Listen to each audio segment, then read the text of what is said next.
when you are hiring somebody, how much is a degree a prerequisite? That's a really interesting question because one, it depends on the role I'm hiring for, but two, pretty much all of the applicants I see, because we're in the finance industry, have a university degree in something. So it's more the anomaly when I see one without a university degree that I think, that's a bit strange. Yeah. Welcome to Checks and Balances, brought to you by Partners Life. I'm Michael Vincent. This is James Blair. And today we're talking about, are university degrees worth it?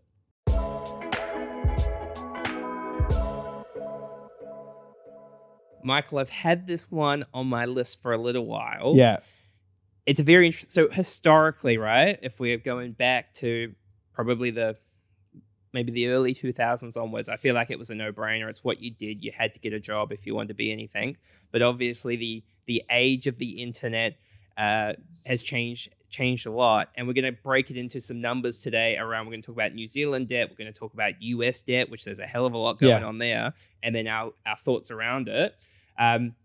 Where should we start? What do you think about? I think we should start for when we were doing a business webinar and we were talking about this. And I said, look, if you've gone to university and you spent 6 years studying a degree in philosophy, maybe it was a waste of time. And someone just straight away chucked in the chat, thanks, mate, I've got a philosophy major. And I was like, wicked. Yeah. So I've stuffed this up. Yeah. Do you use your degree? Do I use my degree? You mean the piece of paper or what I learned? Well, I assume you don't use the piece of paper. That place where you gave somebody a bunch of money for a while. That's difficult to say. I use some of the stuff, like in terms of, but really only like the first year maths, like just the entry level business statistics and finance stuff. That's probably all I use. I don't use the like advanced econometrics or anything like that in my day to day. So no, not really. Yeah. And were you a good student? I was a student. I passed, right? Yeah. How about you? Do you use your university degree? What did you do? I did a BCom in management. Yeah. Originally finance, but just realized. So, it's interesting as well, right? Because there's a whole thing about at the stage of life, you're deciding whether you're going to take on all this debt as well. Yeah. And so I was 18. My brain definitely wasn't fully developed. And I remember in my first year, Friday 9 a.m. lectures and just being like, oh, there's no way. Like, it's just not feasible. Yeah. I attend that lecture. Yeah. And now we are where we are. We're doing cold plunges on a sad day before the podcast. Yeah. So I studied a little bit later at university. Actually, I recant my statement. I was actually a pretty good student at university because I worked for 4 years in between school and going to uni. So I really wanted to be there. Like, I wasn't there because I didn't know what I wanted to do when I left school. I was there because I was like, I want to do this so I can get a career in finance. So I studied finance and economics and then did like a little bit of postgrad and financial advice. I would say actually, I probably do use my degree more than I think, especially the postgrad stuff and financial advice. And I was a pretty good student at uni. Like a 9 a.m. Friday class for me wasn't an issue because I was a little bit older. Yeah, I was definitely just on autopilot and was like, it's expected to go to uni, so I'm going to go to uni. And I think, that's one of the things we're going to talk about. I think that's probably one of the problems with university is you do it because it's expected. Yeah. And if you waste your time, that's one thing. But if you waste your time and take on some debt, that's another thing. Yeah. However, we do have some numbers that do back having a degree. So graduates with bachelor level qualifications in New Zealand earn about 47% more than people with a secondary education only. That feels right to me. That's, as a headline stat, that's probably fine. I wonder though, of those people who go to university and the socioeconomic class that they're in, would they probably earn on average more than people not going to university anyway? Because, it is a bit of a luxury. Yes, the government will give you some help to study, but not a lot really to live on. So I would say, 47% more. Yeah, that makes sense. But there's probably a bit more in that stat behind it as to those people may have earned more to begin with anyway. Yeah, I definitely get that piece. I think there's also a piece like an analogy around it is people that go, those who have a financial advisor are wealthier. Yeah. And it's like, well, yes, the financial advisor had a role to play, but there probably would have been a person who were going to earn more money regardless. Yeah.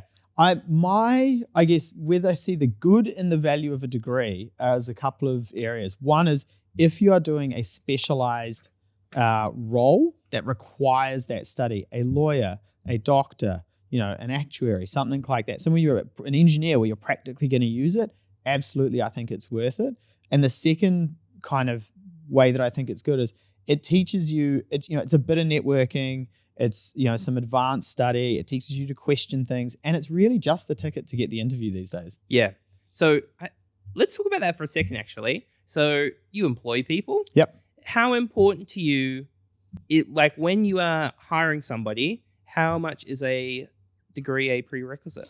That's a really interesting question because one, it depends on the role I'm hiring for, but two, pretty much all of the applicants I see, because we're in the finance industry, have a university degree in something.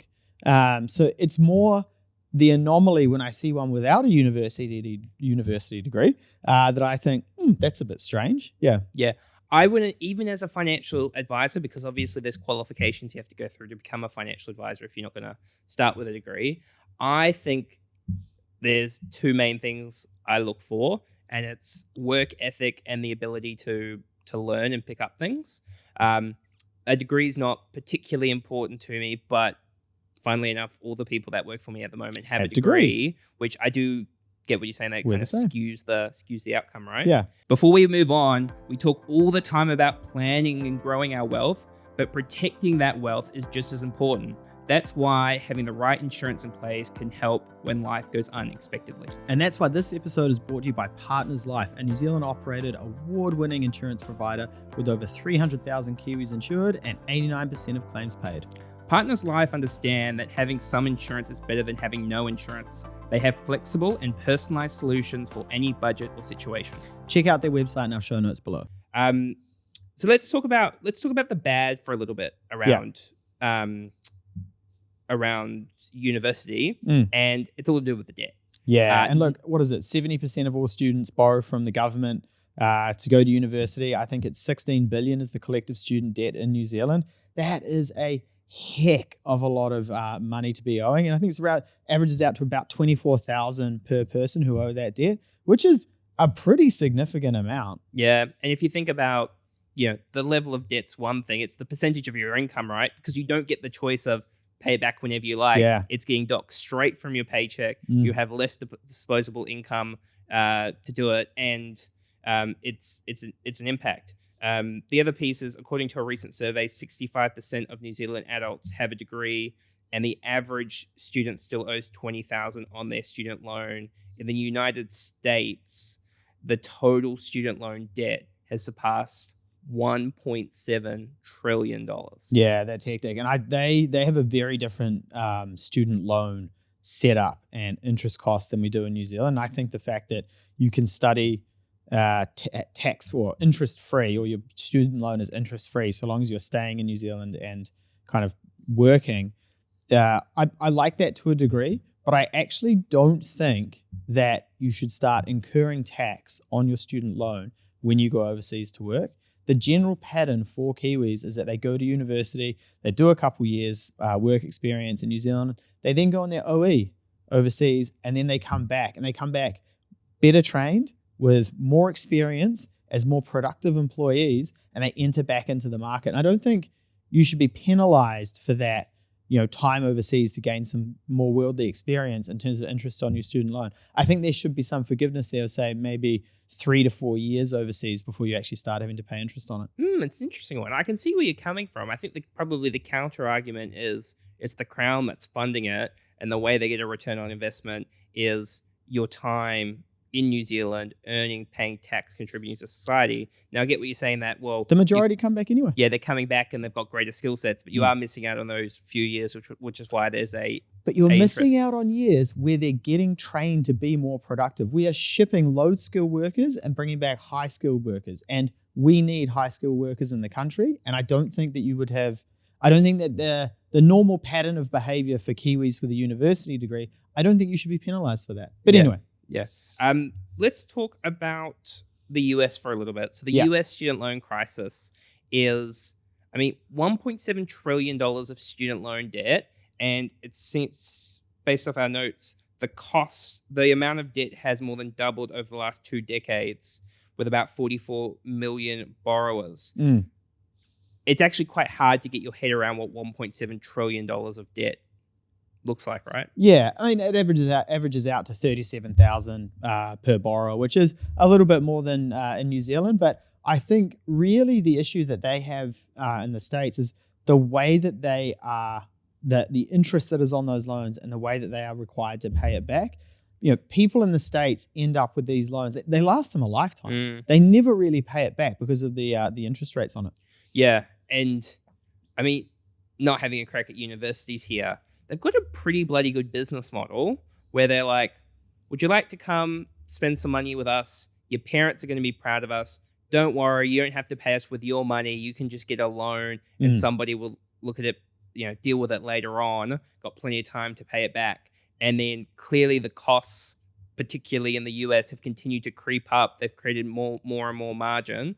It's not a bad business model. No, in the States, it's a very good business model, but it's a broken business model. Yeah. You have endowment funds in the States with billions and billions and billions of dollars under management, yet they are not pumping it back into their students in the way that they should, right? And Harvard's a really good example of that. They have one of the biggest funds in the States under management, yet it's a really small section of society that they provide education to.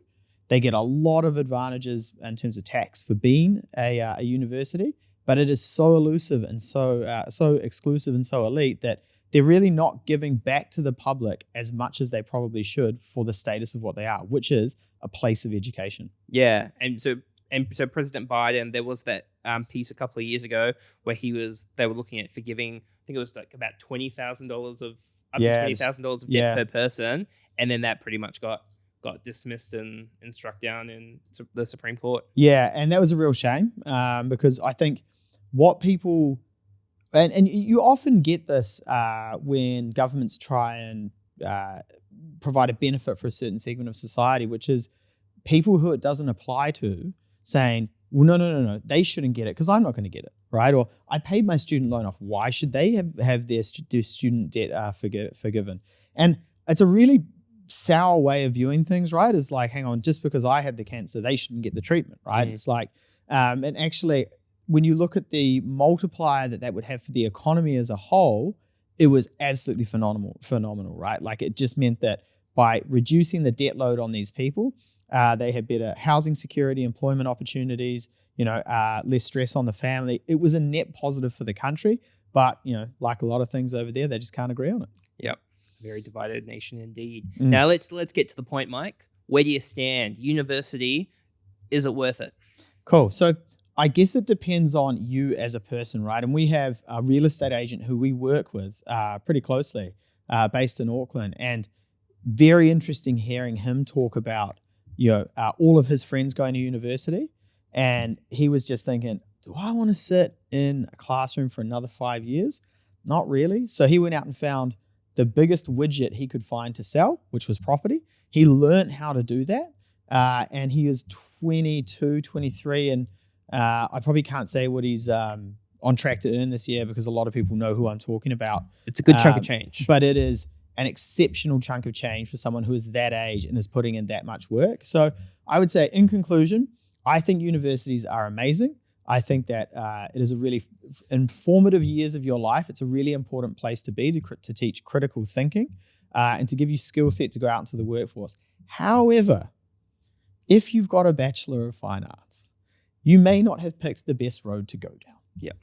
I think when it comes to universities and the costs, and it's very hard because of the stage of life of the people that we're talking about, where like if you're 18-year-old James going, talk to me about a business plan, I'm just going to kind of probably go, but when it comes to the amount of debt, which can be, because it also depends, right? We're not just talking about the cost of the debt. You might be getting student loan, not the allowances, but the student loan top-ups on top to meet your living costs. And you can end up anywhere between, $20,000 and like over $100,000 in New Zealand. $140,000, yeah. Yeah. And you need to think of it like a business plan.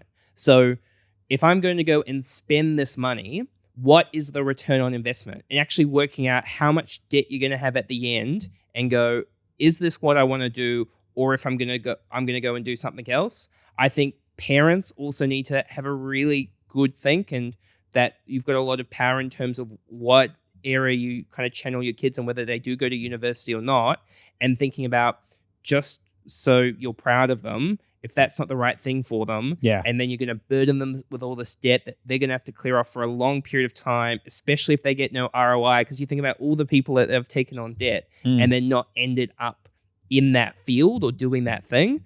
It really needs to be around, why am I going? What is the plan based off this investment? What will the output be? Yeah, I agree. Great. Okay. Well, let's wrap it up there. Thank you very much for joining us. Thank you to Partners Life for sponsoring us. Please subscribe to the channel. Please give us a review, a like, have a think about whether you're going to take on that university debt, and we will see you next time. Cheers.